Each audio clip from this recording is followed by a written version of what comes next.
Morning, market chameleons, and soon to arrive Dimitri Pargamonic all the way from Philadelphia. Good to see you, Dima. Good morning, Will. How are you? Great. How are you doing this morning? Pretty good. And you? Good. It's freezing. It's freezing though. Let's start with the disclaimer. What do you think? Yep.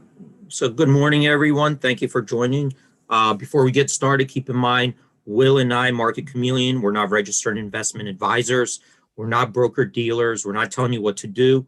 We're just sharing ideas. If you need professional help, contact your broker. That's what they're there for, to provide you with guidance and help answer your questions. There's the disclaimer. Excellent. Let's get started. What are you seeing in the pre-market? Share my screen real quick. So I think we'll take a look at the pre-market report. After that, we'll look what's coming up on the earnings front. I think you had a couple questions on a few symbols that came up. So we'll take a look at one of them. I think you told me it was a solar stock, ENPH. I think it was ENPH. Gene, one of the active chameleons on the chat, asked about it yesterday. We also have Mike Moreau chimed in first thing this morning. He's the mayor from Naples, Florida. He asked about, what was it? NVIDIA earnings. Okay. And I love Naples, Florida. We have friends who live down there. So we kind of take a trip. We used to take a trip there every year to visit them. But since Corona, we started skipping it. So I'll see if I have time for NVIDIA. I'll take a look at the ENPH first and see what's coming up on the earnings front. But let's just start out really quickly with the pre-market report. These are stocks actively trading in the pre-market hours. We have the most active stocks, biggest percentage gainers, biggest percentage decliners.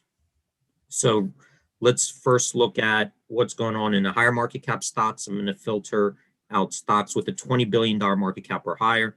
So we see here today, 16 made the percentage gainers list, 15 on percentage decliners list. So kind of neutral for as far as the opening in the bullish versus bearish. NetEase made the top of the list, up 5.5% on 48,000 shares pre-market.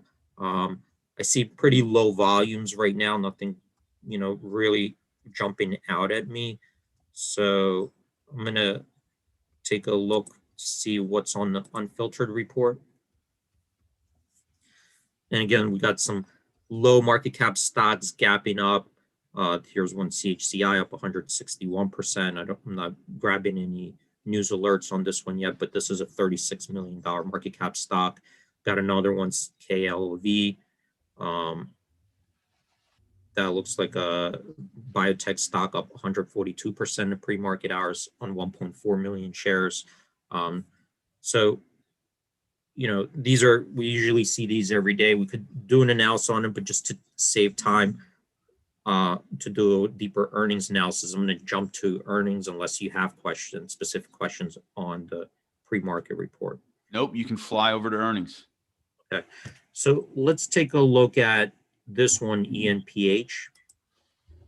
So this question came up yesterday, and I think the question was on earnings, right? So earnings Correct. Are today after the market close, and this stock is in the solar space, energy solar.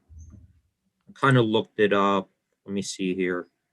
I can imagine that's had a nice run lately. Yeah, let me just take a look at similar stocks here. So here's ENPH, and I'm going to compare this to similar stocks. So we see in the last 6 months, it's up 171%, and in the 1 year, up 420%. And you can see here's market cap 28.1 billion. I'm just going to take a look at its fundamentals just to compare it to the group. So here in ENPH, we see price to sales.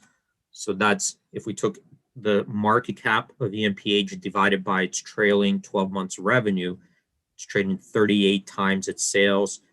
The median in this group is 6, so way above that median. Price to book, 6 It's at 60 multiple versus the median 14.45. Here we see gross margins. So gross margins, that's revenue minus the cost of the goods sold, 42% versus the median in the group 20.5%. So gross margins there look pretty good. We also see here revenue growth in the 5 years, and I took a look at this because it's relatively new. 12.7% versus the median group 24.3. But I'm going to show you that recently it's been really increasing here. So we'll take a closer look at that revenue growth in ENPH. Before, obviously, it's going to report earnings today after the market closed, but let's take a look at what it did leading up to today's earnings. So I'm going to look at some of these earnings reports. The first one, let's take a look at what it did post earnings drift. So after it reported earnings, the stock moves, but then it has about another 3 months or so until the next report. And during that period, the stock will drift up or down, and that's investors building their expectations of the next earnings report. So I'm going to look at the post earnings drift here. So since their last report, here's this green line where we are now, it's up 92.5%. The average move between earnings has been 30.8%. So we're above the average, but you could see that it has been making pretty big moves, in between earnings. Standard deviation up or down is 30.2%. So we're over here right now, that's a 3.1 standard deviation move between earnings. So pretty decent move since its last reported earnings. We're at $198 right now. And I'm going to come down here and just show you the historicals. And here we're just trying to gauge, are investors pricing in an optimistic view heading into earnings, pessimistic, or average? So this is the historical earnings. So the previous earnings, we see in between the post earnings drift, it was up 31.5%. Reported earnings, you see beat by 6 cents on earnings. On revenue, it was up 4.2% after reporting earnings. So that's where it was last report, October 27th. You could see it closed at 102.81. All right, so right now we're at 198. You could see how much higher it went since the last reported earnings. And we could see, even though it's made some big moves in between earnings, here's another one, 30%. It still added to, once it reported earnings and beat, the stock continued to rise. Here's an example here, February 18th, before they reported earnings, that stock increased 114%, right? So it went up 114% prior to earnings. Reported earnings beat by 6 cents on earnings, $4.8 million worth on revenues, and the stock gained another 42% after reporting earnings. So this stock just tended, and I think it's not a long history, 2018. So it's kind of a new stock in the growth phase, so a lot of volatility around earnings. And right now, probably just a lot of volatility will be just trying to estimate where they're at. So this is kind of just showing you, look, there is some optimism built into this stock, up 92.5%. Of course, the stock market was up as well, so some of that is due to the overall stock market going up, but it looks like there is optimism coming into this earnings, up 92% since last quarter. Here, I'm just going to show you really quickly. This is what they did last quarter, October 27th. They reported after market close. So the company reported 30 cents earnings per share. So that beat by 6 cents versus estimates. On the revenue side, they reported 178.5 million versus 168.6 million. So that beat by almost 10 million, and the stock was up 4.2%. Here's our new estimates here. So 40 cents, right? So they got, that's where the analysts are pegging it. 40 cents earnings per share, much higher than, let's see, the fourth quarter of last year, they were at 33 cents. Now they're expecting the consensus estimate 40 cents. The fourth quarter last year, they made revenue $205 million. Here's the consensus estimate, 254 million, right? So a big jump, with 50 million in revenue. So what's that? Over 20% growth year over year. I mean, I know it's a reasonably good growth story, but my God, I mean, it's a $28 billion market cap company that I don't know what they do with solar panels, but it's hard to fathom. I mean, it's not like solar panels are getting so great that I could put them on my roof and power my entire house. It's like super expensive still. Right. I know listen, there are obviously going to be a lot of government subsidies. Maybe they start taxing natural gas. It makes, the solar panels more cost effective, but it's still, a technology that's, still not there, Yeah. It's been there. It's been out for a while. Maybe they're improving it and getting. Well, it's been out since the 70s, right? They've had solar. I mean, and it's been getting better and better, but it's like, I don't know. It's being priced like there's going to be an amazing jump in the technology. And because I've priced it, I would love to get off the grid and have the panels on my roof, and it just in no way makes sense. So we'll see what happens with this administration, what kind of tax benefits they give. But well, we see it growing right here, the numbers. So the revenues are growing. So people are, they're selling them, right? They're making sales because we do see the revenues growing and the earnings growing. So at least here, we see that they are executing on revenue and their earnings are growing. Yeah, right. That's a good point. Let's take a look at here. I'm going to take a look at their fundamentals first. So I'm going to take a look at their fair value. And if we use the historical multiples, so earnings per share, have been kind of all over the place. So here's the 3-year historical price to sales. So this is if we took, its market cap divided by its total revenue, trailing 12 months. 3-year average, it's been at 12.1. All right, right now you could see here how far we expanded, 37.2. So if we reverted back to that average, we're looking at $63 a share. If we compared its price to sales versus the rest of the market, so we see here currently, it's ENPH price to sales 38.1 versus SPY's 2.9. So it's trading at a 1,200% premium to the SPY.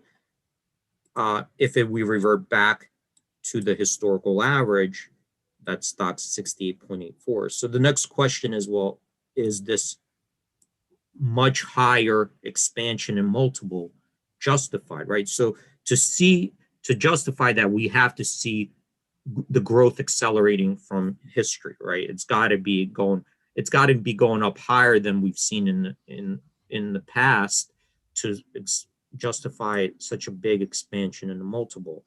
And I'm going to take a look at these two tabs here, but you could see here that its gross margins right now 53.2, and these are on a non-GAAP basis, so that's pretty good. Look, revenue, the 5-year growth rate 17.2, 3-year growth rate 37, 1-year growth rate 42. So what we're seeing here is that the growth rate is accelerating, right? It's growing faster than its 5-year. The 3-year grew faster than the 5-year average. The 1-year is growing faster than the 3-year average. So we are seeing that the growth rate is starting to increase. And that's why we're starting to see an expansion, right, of the price to sales. So if the growth rate is increasing, then you would expect that there will be an expansion in the multiple because we are above those averages. Okay. what else do we see here is that, so we don't have enough earnings. This is 1 year earnings. We don't have a history of 3 or 5 year. In the last year, earnings grew by 106%. Gross margins are also expanding. Look at the 5 year, 28.1% gross margins. 3 year average, 34.5. Last 1 year, 42. So it looks to me like it's improving on all cylinders, right? On the revenue side, on the earnings side, on the gross margin side. So so that would justify a higher multiple to history. Okay. Let me show you here earnings growth. So here's how their earnings looked history, quarter to quarter. So you could see from being down to now in the green. Here's the trailing 12-month moving average. Let's look on the revenue side. So you could see here the revenue, how it started to jump here. So you could see this big swoosh up. All right. And this is the history. So here's, how this revenue went from, how it's climbing. That's quarter to quarter. Here's trailing 12 months. So you could see year over year, we're getting some big, big percentage gains. All right. So let's just see, is this 197, let's take a look and see our payback period, because it's hard to just, well, what is this a good price? Is this not a good price? Because we do see that it's way above its historical averages. So I'm going to take a look at the payback period. And really what we want to see is, can we double our money in at least 10 years? That's kind of like the benchmark. You could use any benchmark you want, but what we're going to do is use a calculator and say, if we take ENPH earnings every year and the cumulative earnings, how many years would it take for us to get back the price of this stock, to equate this price of the stock? So if we just collected earnings year after year after year, if we bought the entire company, just collected the earnings year after year after year, how long would it take us to make back the current price of 198? Basically like double our money. Really, once you go over 10 years, it doesn't really look attractive. I try to use 10 years as the benchmark or less. So let's see if we could do a payback period of less than 10 years. So I'm going to have to make some assumptions here. Right now, from what it defaulted to, and because it doesn't have a big earnings history, it just kind of like defaulted to 16 cents. I think it's like 3% of revenue and 1% annual growth. So I'm going to change that. Let's say if the company right now, its trailing 12-month revenue per share is $5.20. Its gross margins are 53, right? Let's just assume that its net earnings, it could convert 10% of its revenue to net earnings, okay? Its gross margins are pretty high. So let's say, half of, you could see that 53%. Let's say 10% of this $5.20, it could convert into net earnings. So I'm going to put here 52 cents. Okay. That's my starting point. So if we just made 52 cents per year, I'm going to calculate this with no growth. We're still over 15 years. It'll be over 15 years to make our money back. In 15 years, you'll only make $8.45. So obviously, we have to expect that they're going to continue to grow their earnings. So last year, right now, we got about 106%. We only have 1 year of history, but let's just say if it grows its revenue, 37%, let's give it a 42% growth rate. All right. I'm going to give it 42% growth rate. I'm going to recalculate that. So at 42% growth rate, assuming that it could convert on average 10% of its revenue to net earnings. Okay. And let's assume on average it's a 42% growth rate, then it'll take us 13 years to double our money. So the expectations are probably higher than this. I'm going to go and slide this down to 9 years. So on average, if we want our money back in 9 years, we have to assume that earnings, if we start at 52%, 52 cents, on average, the annual growth rate in earnings is going to be around 70%.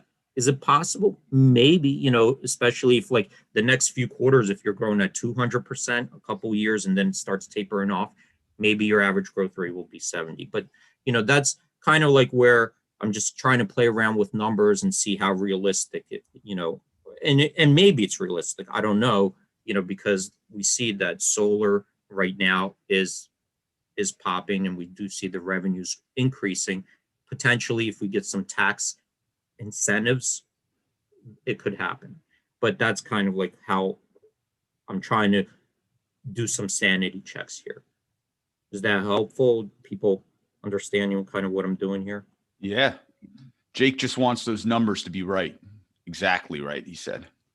Well, when Jake says exactly right, if you could tell me exactly what ENPH will earn in the next 10 years, I will guarantee you will be the richest person in the world, because I don't know anybody who could get that exactly right. Yeah, no, he's talking about he was talking about a post he did. He used the new fundamental data and whatever. I mean, listen, there can be issues in any data, right? I mean, that's it's what cleaning up the right. Yeah, and the fundamental data, remember, it's kind of when you break it down, and it could be right, because we're getting our data from Morningstar, and believe we email Morningstar all the time asking questions, you know, what is this, what is that? We try to clean up as much as we can, and we cross-reference with other data. So we don't make up the data, you know, we get it from where we think it's trustworthy. We structure it. We and then we cross check. So the data, sometimes it's right, but you have to kind of dig deeper and say, well, what's going on here? Like here, I'll give you an example. I was looking at eBay, right? And I'm going to go through it as we go more and more through the fundamental analysis. But here's like an income statement in eBay, and you could get two numbers here. Let me see. So over here, I'm going to show you. Is it on this report? Let me see. So you got diluted earnings per share. Maybe it wasn't eBay. I forget which stock it was. Or maybe it is eBay. So look, here's like that they report diluted earnings per share, and then they report diluted earnings per share from continuous operations. So you have two different earnings, right? You have where they just report their earnings as GAAP requires them. So you have earnings from normal day operations, then you have earnings from sales and assets, you have earnings from investments, you have earnings from, you know, so then they add up all their earnings and say, boom, here's my earnings per share. But then you could dissect it and say, well, let me remove from that earnings per share, like over here, you know, diluted earnings per share from continuous operations, and look, it's $2.18 versus $1.58. Diluted earnings per share from continuous operations is saying, well, I don't care about these one-time gains, right? I just want to know how their earnings are doing year over year from their core business, right? That's what I want to know. So you have to kind of, you know, go in there and start making, you know, these different evaluations. Okay. Sometimes you might just want to look at, you know, operating income instead of, or earnings before interest and taxes, earnings before interest, taxes, and depreciation. So you still have to kind of go in there and take a look, because we could give you a top line number to start looking at as your starting point, but there's no one top line number that encapsulates every story. So I'm going to get more into that as we start pushing in more fundamentals, right? But we don't make up the numbers, we get the numbers, we try to cross-reference them, but we don't make them up. And when you're talking about payback periods or whatever, we're just trying to make estimates. We don't know. We obviously don't know what the earnings will be next year or 10 years from now. Brad, everyone's loving the tools, D. Jake apologized. He was just giving you a hard time, said you're still the boss. But yeah, no. Well, I love Jake because he keeps us on our toes, Yeah, no, he's huge. Brad is asking, but I know you've answered this before. He's asking when are the Chameleons going to start seeing these features available on the site? So, I mean, some of these are out right now. I think the fair value payback period, they're already kind of out there. I'm enhancing them. So as I'm building them, I don't even think the newest enhancements are on here right now, but some of them are out there. Income statement, cash flow, balance sheet, I'm working on, especially, right now, like Jake was saying, well, are we checking the numbers? And yes, we come back, we're still waiting for answers from our vendors on some things that don't make sense. Here's one. I think Jake did this one, ABB. Especially like when you're dealing with foreign companies, sometimes they don't make sense because they report in their own currency, and then there's like a translation to US. So sometimes those don't make sense either. But here's one in ABB where, look at this one. Here's the diluted earnings per share they were reporting. So this is the actual earnings per share that they were reporting, right? But then, when we called Morningstar, because we're comparing, and well, why do we have this 207 PE here? So, they're explaining to us, they're very good at it. They're paying attention. They're explaining to us, yes, but that's not from continuous operations. This is the diluted earnings per share from continuous operations, which is really what we want to start comparing, because we can't, you have this big jump. Maybe they sold an asset. Maybe they made a one-time big gain on, Bitcoin. Yeah, they sold whatever it is. Flipping Bitcoins. Yeah, exactly. We can't rely on that as part of their ongoing business. So boom, we've reverted, so we started checking these numbers. So now we're looking at the diluted earnings per share from continuous operations, and sometimes they don't report this. It's a trade-off, because some people want things out quickly, and we try to do this quickly, but we're trying to go through our tests and clean up, until we're already like, okay, we don't see any more cleanup to do from this point. Then we start releasing it, and we wait for feedback. Like Jake is a good person to get feedback because he's looking really closely at the numbers, and we have a bunch of people who do that. And look, they beat up on me as soon as we push it out. I go, oops, here almost the same day. So, but let's go back to the ENPH real quick, since we only have a couple minutes left. Here's the earnings history here. And we see this is what the options were implying, these bars prior to earnings. The green bar is the actual move to the upside, red bar actual move to the downside. So I'll give you, like, as this example, February 18th, 2020, after market close, ENPH reported earnings. They're up 42.4% on that day. Prior to that day, the straddle, buying a call, buying a put, was implying a move of 14.5% either direction. So in this case, if you sold that straddle, you would have been hurting, because you'd have to buy back much higher.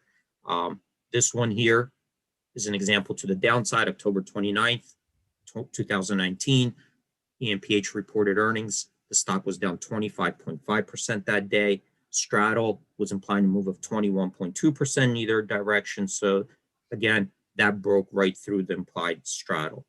If we take a look at the history, 67% of the time, the straddle overestimated the move. Okay, so it was the move was within the implied move. On average, prior to earnings, the straddle was implying a move of 18.7% versus an average of the realized moves of 18.1%. So surprisingly, that's pretty close for a stock that's not been out there for that long. So about a 0.6% differential between implied and realized. Again, like you've got some of these massive moves, 30% gappers or 30% movers, 42% movers. We're at 9:30. Job, Dima. For anyone who says you don't answer a question, they are wrong. You answer. I mean, that Gene Pay asked that question yesterday. I mean, that was such an analysis. We should just post that analysis of ENPH as its own episode. That was awesome. Great job. Try to look at it from different angles, but tomorrow we'll try to get to NVIDIA. We also had a question about SPY and maybe looking at some protection for the downside from GOAT, which we'll try to get to tomorrow as well. Anything else? Any parting words for the chameleons? No, and actually I was trying to get to SPY. We didn't get a chance, but I'm going to try to start maybe with that one. Remind me tomorrow. I'll start with the SPY. I will, because I had a few questions with that. But if thanks. If I go with the chameleon community, will let me know, I'm sure. Definitely. So no, thanks everyone for joining us. Stay safe. Have a great trading day. Hope to see you